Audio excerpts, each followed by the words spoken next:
If you enjoy the subject matter of these podcasts, then you would definitely enjoy any of the 3 Patreon discussion groups that are available. You can read about these groups by going to theinfinitesparkofbeing.com and clicking the participate button.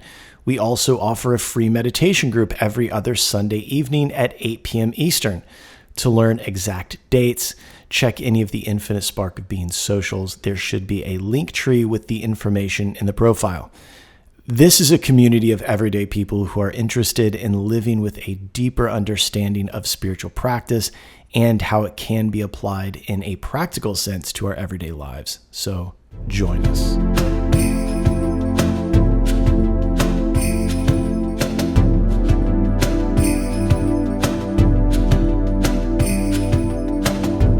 Welcome to the Infinite Spark of Being podcast. My name is Keith Welsh, and in this episode, we're going to talk about some secrets of the occult, things that you always wish that you could do secretly. Maybe it was animating other people, forcing them to do your bidding through enchantment, through spells. And we're going to talk about this in a very real sense. What we're talking about is politics. We're going to get to all of it, but it involves something political because I realized recently how I was raised in a, I wouldn't say a political house, but my parents had a lot of political opinions. Though my father stopped voting after Barry Goldwater lost the election because he decided that if Barry Goldwater can lose the election, then there's no point in voting. Which I think is so funny. It's very much an all or nothing way. It's great. But I was like, well, fuck it. The system's broken. Barry Goldwater's not president. What the fuck am I doing here? If you don't know who Barry Goldwater was, he was very much a Republican player in the 60s. Very much a conservative. I don't know. Hillary Clinton worked for him, so it couldn't have been that bad, right? I mean, my God, you know. So, isn't that weird? Isn't that weird? Hillary Clinton worked for Barry Goldwater. I mean, you're allowed to grow and change your mind, or devolve and change your mind, or change your mind and get a little dumber, or change your mind and get a little smarter. So since politics have something to do with what I'm talking about, let's start here. I've always threatened to reveal my political leanings. There's a gentleman, we've been following each other for quite some time. I believe he listens to the podcast. He's in Australia. His name's Dino. He's an artist. Really good artist. And this guy's funny as shit. He's very, very funny, and I really like him. He posts some very funny things. But at one point I threatened to start to reveal my political opinion, and he messaged me. He's like, please don't. it's like something about alienating people or something, and I thought that was really funny. But I did think about it, and obviously I didn't do it because, I don't know, smart guy. But now we're at a point where we're talking about adherence to spiritual practice and how this changes you. It changes your entire reality. And this new book that I'm in another round of edits deals a lot with explaining how exactly to do that, how we can observe the mind, shape our thoughts, transform our reality, and how we wake up to the ability to do that. And when you start talking about these things, a lot of times people do not believe that it's possible. They believe that it's spiritual mumbo jumbo. So the angle I've taken over the years when talking to other people about this, it was something that I used to talk about a lot in the mental health world when I would do groups in psychoeducation, try to teach people something, rather than whatever mundane horse shit the establishment wanted you to tell these poor people. Well, I would start by showing them how in your life this is already happening. And politics is always just a fantastic way to go, look, this is how this works. I recently did a Substack essay called Church of the Flat Glass God, Being Under the Spells of Witches and Warlocks, or whatever.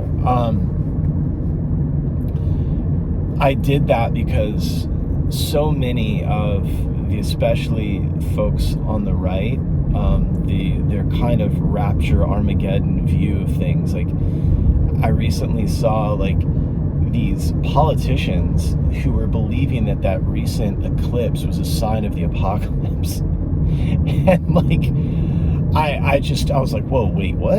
And then like some of them referring to Revelation, like trying to use that as some sort of a guidebook. If you're interested in understanding a little deeper about like spiritual texts and the end of the world, there's a really great interview on the podcast Mysterious Universe with one of their writers. They have a blog where they have a lot of articles written about things, but the guy's name is Bibu, I believe. He's Indian, but he writes about the Kali Yuga and understanding what that means. Very interesting stuff. So if you want to hear somebody educated talk about it, listen to that. But they're on YouTube as well now. I love that podcast, though I don't always necessarily agree with them. I think they're kind of a couple of uptight nerds, especially when it comes to playing with Ouija boards and doing psychedelics. Because apparently that's a gateway for demons. I must be filled with them. But so when we're looking at this, I started to realize there's always that story I've told about losing my interest in current events and politics, especially during my time, when I was really deep into,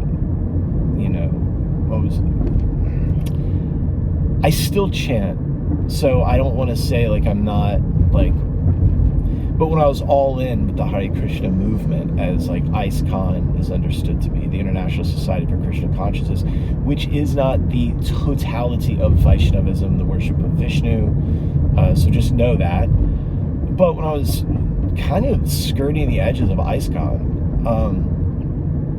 and trying to learn as much as I could about their point of view, anyway, I noticed that my interest in politics had waned, and my teacher had said, well, that's because you've got a higher taste. And that's usually what that's meant. Once you taste Krishna, you chant, you do these things, like other things stop meaning as much. And a lot of people over the years have definitely said that once they engage fully in spiritual practice, whatever that thing is. Probably with the exception of Christianity, because so many of them are invested politically, because it's like Judaism, Islam, and Christianity. The big three have a lot of political fucking problems. And it's largely because of enchantment, spells, this kind of thing. I was going to say largely because they just suck, but I don't think they just suck. I think that the way a lot of the stuff gets packaged and presented is just so fucking insane. And I think that anytime you start talking about the end of the world or end times, you end up with a problem. You end up with fervent, crazy followers, like most cults. Anybody that's watched a good cult documentary know there has to be some sort of a thread so that everybody huddles in closer around the leader. I realize I'm probably not being very linear here. Anyway, okay, back to it. So my political point of view is that I am an anarchist, and if you believe that anarchy means lawlessness and craziness and something that looks like that movie The Purge, that's because you have been brainwashed, conditioned, you have fallen for the spell, you have been enchanted by the right and the left, and by the system of law, these police officers that need you to need them so that they can then maintain relevancy, much like any politician. Al Sharpton needs there to be a racial divide. Bernie Sanders needs you to be, this is from my friend I was talking to this morning, Bernie Sanders needs you to feel poor and disenfranchised so that he can remain relevant. Donald Trump needs you to remain angry. Joe Biden, I don't know, needs his diaper change. But like, what needs, this is the problem. These people, these systems, these hierarchical systems, when you're talking about a hierarchical system, you need somebody at the bottom to feel less than, so that the person up top can feel as though they're getting their needs met, that they're in charge, because that's how their ego is designed their life. Like, that their ego their self-concept believes that they are the person in charge, they are the hot shot, they're the thing. And if you don't believe they're the hot shot or they're the thing, then you have a problem. The problem with most hot shots is that or management or whatever the fuck, they fail upward. The Peter principle, you're promoted to your highest level of incompetency. And the problem is when you're that kind of a person, you are a hollow husk of a human being to begin with. If you're, climbing the ladder in that situation, and you have no internal personal power, and you need me to buy into that. Classic example, I was working in a facility, we'll say it was called Transformations, and we'll say that it was in a place like Delray Beach, Florida. We'll say that it was inhabited by these husks, and one of them was a man named Dr. Matthew Abraham. He wanted us to call him Dr. Abraham. I would call him Matt. And he had no internal personal power. He would try to take shots at me and Troy in these very strange ways in an effort to kind of show some sort of dominance. Problem is that doesn't work for me. Like, I will always see my bosses as peers. And when that peer thing is exchanged, like, they make more money because they have more responsibilities than me, and I'm fine with that, right? And that's good, but I'm not going to, fall on my knees for you. I don't believe that you're smarter than me just because you took the different job. Just because you climbed that ladder doesn't mean that you're smarter than me. It doesn't mean that you're better than me. It just means you have a different job than me. So that's how I see politics as well. These people aren't smart. Politicians in our leadership are not intelligent people. They're not craftsmen. They're not geniuses. Think about it. Like, if the grid shuts down and, like, we need to hike, run, fight, hunt, build, do these things, you gonna call the governor? I mean, the mayor of West Palm Beach apparently was just found crawling around a neighborhood shit-faced, literally knee-walking drunk. So what the fuck do I need him for, right? So I don't need any of this. So principally, anarchism is how I feel about things. I know that it'll never be real, mainly because a lot of you are scared. But I think Spain did it for a little while after the revolution, and then the fascists and the communists fixed that for them. Didn't want them to experience too much happiness, so they started attacking immediately. The part of anarchism that seems to have been forgotten there is that you have to at least be able to defend your little plot.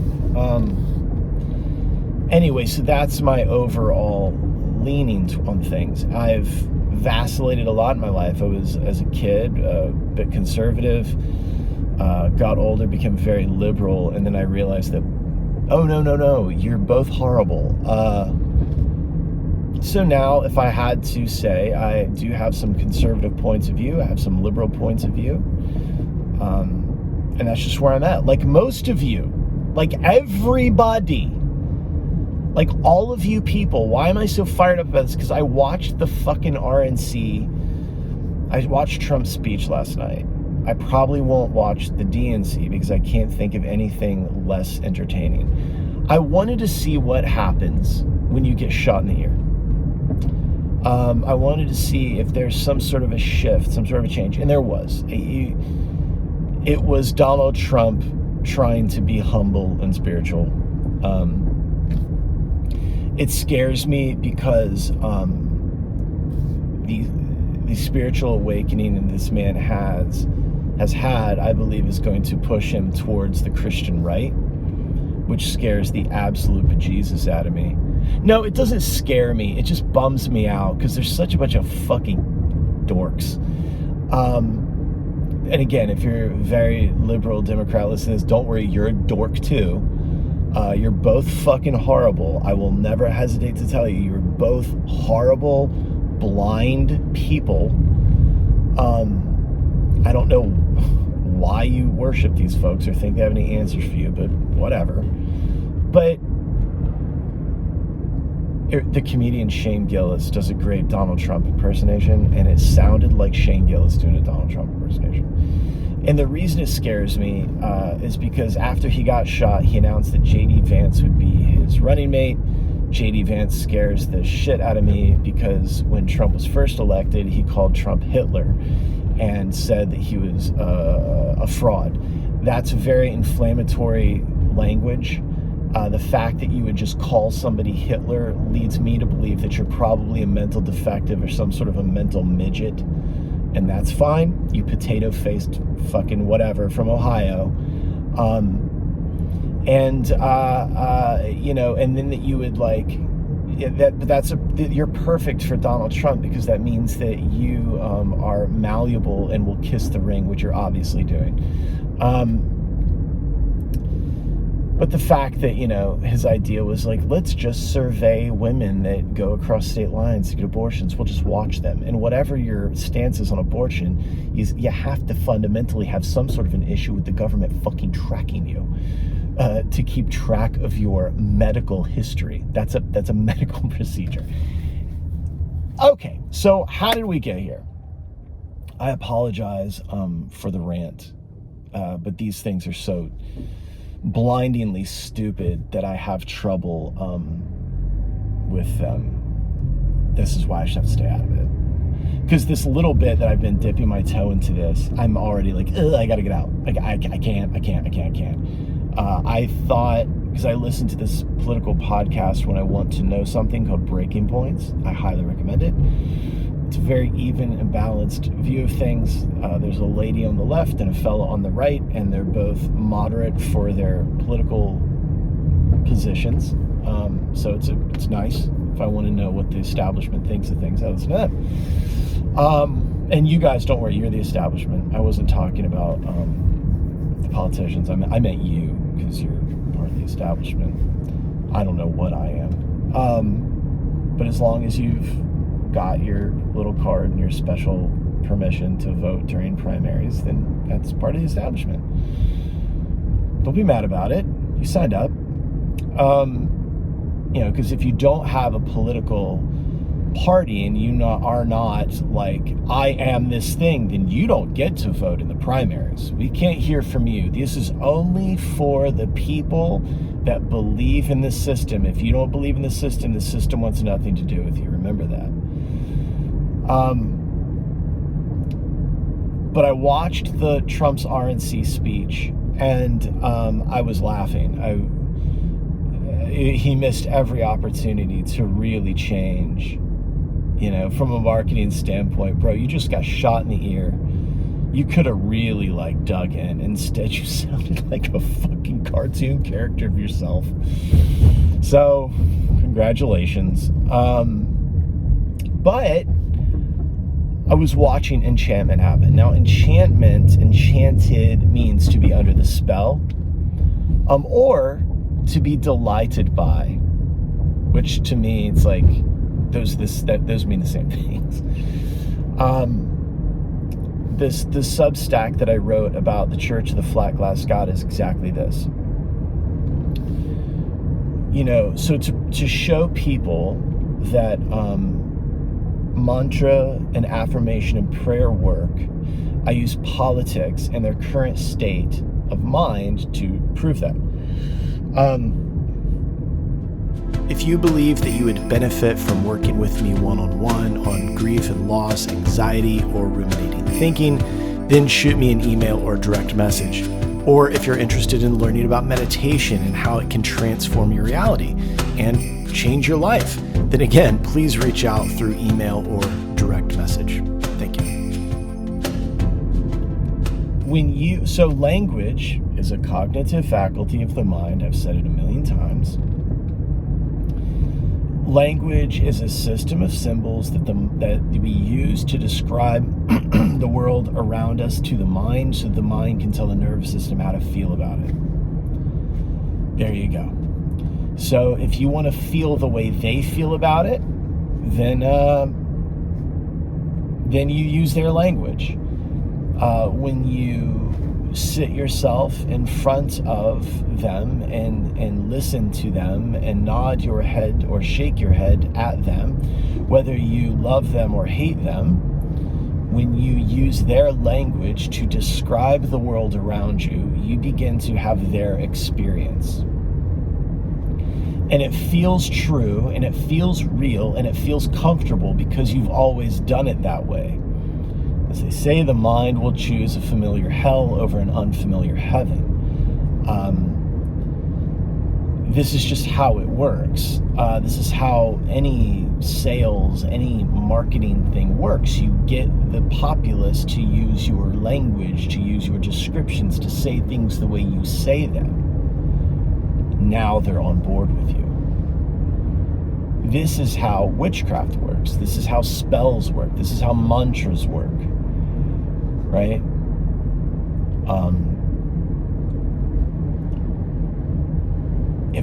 If language tells the mind how to perceive things, remember, perception means the way we regard, understand, and interpret things.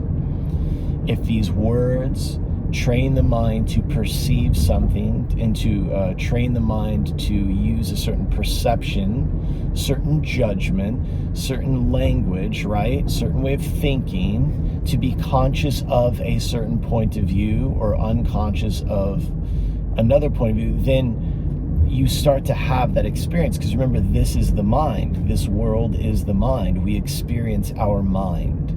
We might both experience an event that is very tragic and horrible, but we both experience it differently.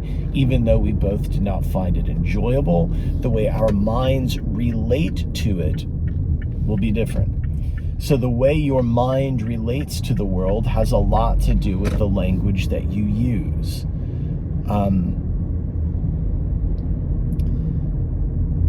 I don't know what else to say about it. That's it. You know, if you say something enough times, it becomes true. Everybody knows this on a very fundamental intellectual. So when I tell people, like, mantra and affirmation and prayer work, and they go, well, my life sucks and I pray every day and it still sucks. Yep, that's probably what's going to happen.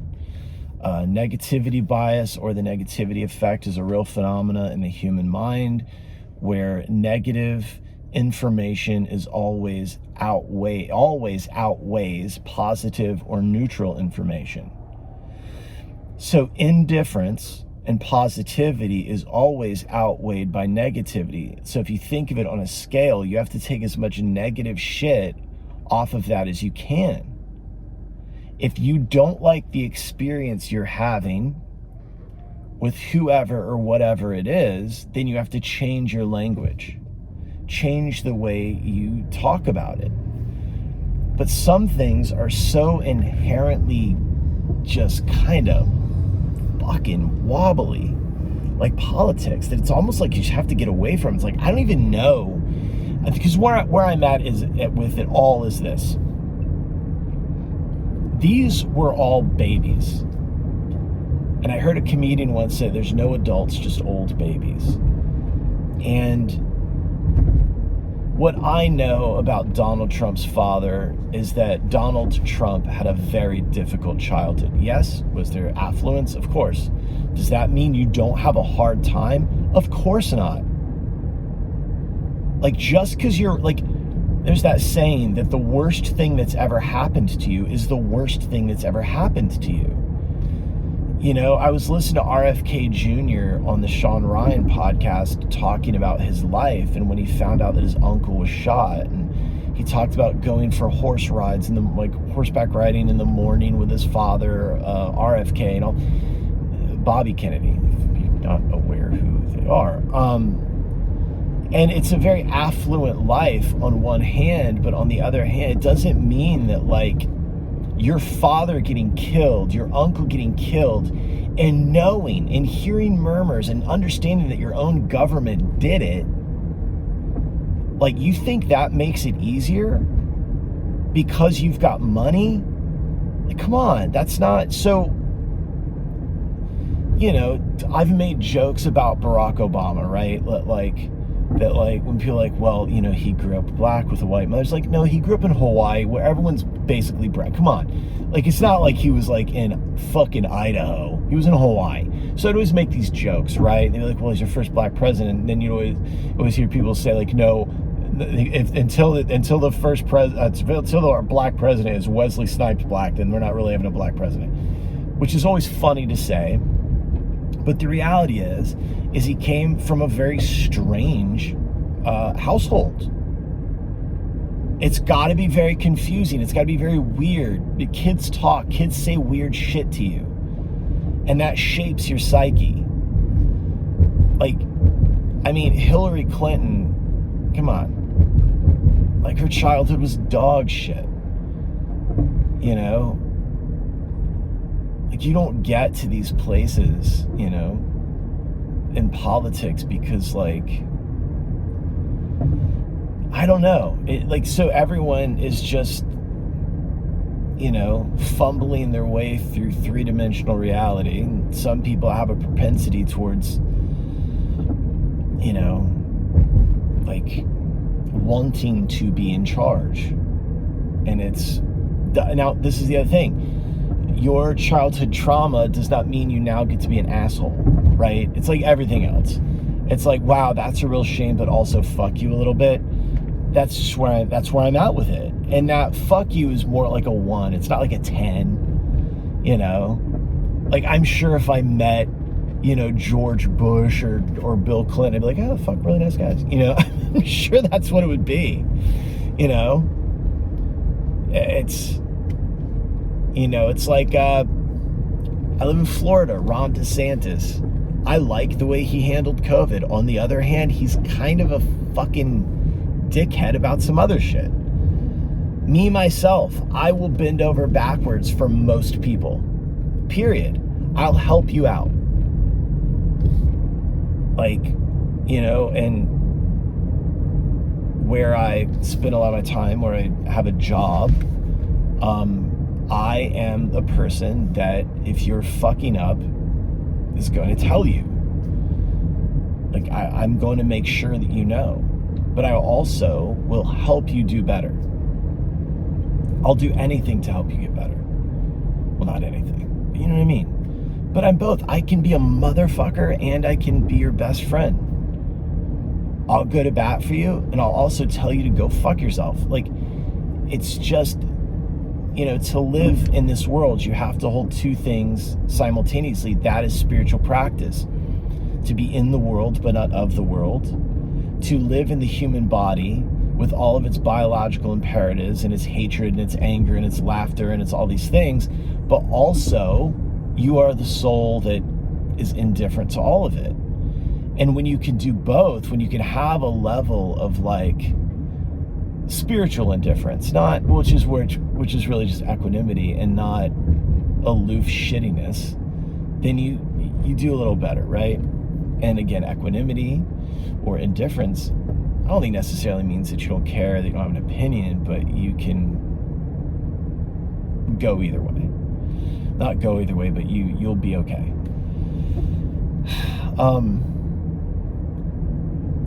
So back to, this is a doozy, I'm sorry folks, but back to mantras and showing that this stuff works is that you use their language and then you start to describe things that way. In fact, you start to look for what they're saying to be true, whether you do it consciously or unconsciously. This is why you can't spend too much time in this shit. You start to see it. And we see this when, like I saw it, chanting the Maha Mantra, I start to just think of Krishna a lot. And then over time, that becomes my reference point for God. Like, I noticed that, you know, when you first start chanting, they say, hey, you know, if you chant this mantra for 30 days, your life will change. And it does, because you begin looking at the world through the eyes of Krishna. You begin looking for Krishna. You begin thinking of Krishna. If you chant the names of God, you think about God a lot. So, you know, and then, I know I've told this a million times, but then spending time with Lama Losan and becoming a a practitioner in the Karma Kagyu lineage of Tibetan Buddhism, and asking him, Lama Losan, like, so why do we say this many times? What is going on with that? And he said, because that's how long it takes you to remember.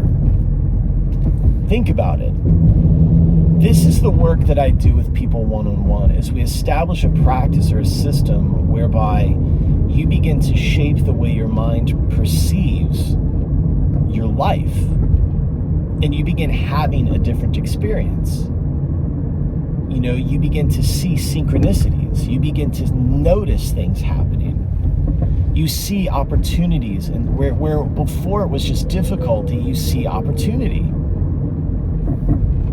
In the Lojong practice in Tibetan Buddhism, there is one of the slogans is that every problem is a chance for bodhi, a chance for enlightenment, a chance for awakening, that like everything becomes, like Ram Dass would say, grist for the mill. It's all part of it. It all matters. That nothing is going to hurt you, and that and you know, right now, you know, personally, there's some things that we're looking at with like this new house. It's like, whatever the decision is, it is the right decision. As much as it might hurt, as much as it might be uncomfortable, to have faith and to know. You let go of faith, you let go of belief, and you just know that this is the right thing, and that this leads to the next best thing. Because what do you know in your life? At some point you look up and you go, everything led me to something great. And you might be too blind to see it right now, but that's been my experience. And I haven't lived a life any different than anyone. Yeah, I have. But I say that's crazy, because sometimes I describe my life to people. But well, the reason I've led that life is because I always knew that I was going to be taken care of. I've always known that I've never not, as bad as my depression would get, there was somewhere in the back of my head that was like, okay, well, this will be okay. Was there suicidal ideation? Of course there was. But, I don't know. I always would revert to, okay, just get quiet, sit still, let this wash over you. It's going to be okay.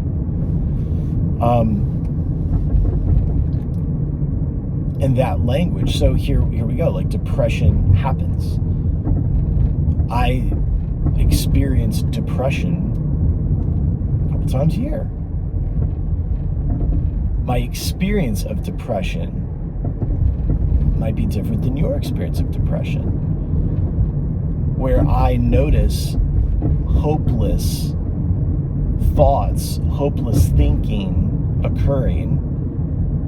My awareness sees it, and then I get quiet and I get still and I just experience it. And I just let it happen. I don't push it away. That being said, I don't act on every single whim and thought that I have, because there is a practice in place that prevents me from falling into that trap.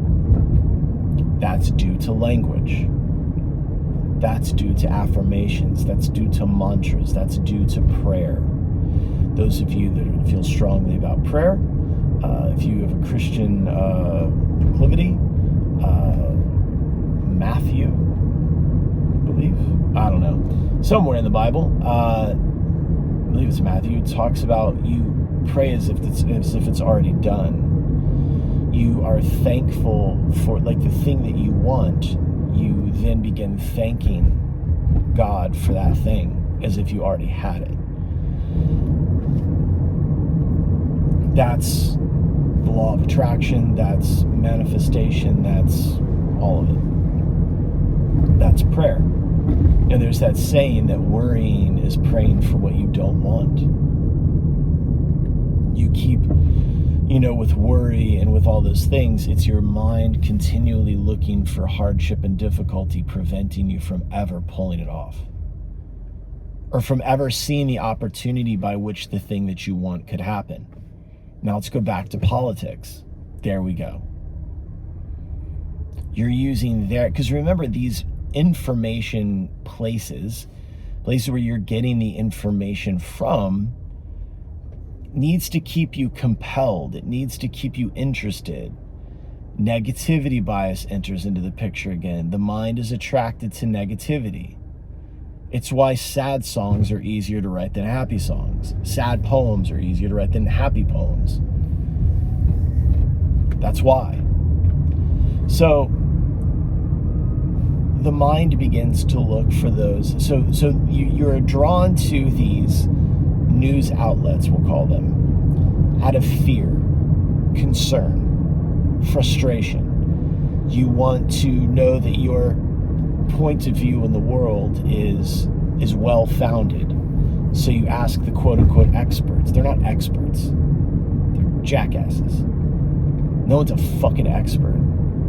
Because life moves too much to have an expert. The only expert opinion is to fucking try to have one. There's your expert opinion. Because the second you stand here on the left, or you stand here on the right, and you hold on tightly to a liberal point of view, or you cling tightly to a conservative point of view, the ground is going to move where you're standing. When the ground moves, you better know how to shift or pivot, or then you're just living in suffering. And once you do shift, pivot, change your mind, look at it differently, you start to notice something, that none of it is objectively true. None of it is objectively real, because for there to be an objective truth, you can't have opinions, preferences, or tastes. Well, the whole thing is opinions, preferences, and tastes. So now what? So what are you going to do with these facts, these whatever? I wrote in that essay that these aren't talking points that you're hearing on the news. They're not facts. They're spells, they're incantations, they're prayers.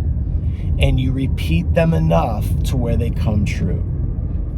You look to your surrogate father, the president, the governor, these fucking politicians, your surrogate mother, the Marjorie Taylor Greens of the world, and they reinforce your version of reality, which is skewed and tweaked and whatever, and it's molded. You've been brainwashed by something else. They have washed your brain with their thing, and so now the lens of your mind looks through this grimy filter that they smeared on there, and you start to see their version of the world. Well, that's also what's happening in spiritual practice. That's what's happening in church. So be very careful whose shit you wash your window with. I remember looking at teachers and being like, man, I've told the story before where I went to the grocery store and pretended to be Lama Losam. This is something very interesting that I heard in that interview with RFK Jr. on Sean Ryan. He was talking about sobriety, he was talking about God, and he brought up Carl Jung and synchronicities. And I've done those episodes on synchronicities in the past. But, there's this Carl Jung, when it came to whether God was, he tried to prove that there was an existence of superconscious something supernatural, and he couldn't do it. The best he could tell you was to fake it till you make it. Act as if there is God. And I believe that's also Pascal's wager to some extent, that you just act as if. It's better to be wrong, like to act as if there is a God and to find out that there is, or to, So you act as if there's some sort of accounting. You act as if there is something that is benevolent in this universe that loves you and is only looking out for you. And even though things get difficult, there is still something that is going to pivot or push your timeline into the right direction. If you just do these things, if you just do the right thing, if you just do the more gracious thing, right? and that you pretend that that's real until you start to see evidence of it, which is what happened with me. That's what's happened with me. I tried so hard to be an atheist at one point in my life, and I couldn't do it because it just didn't make sense.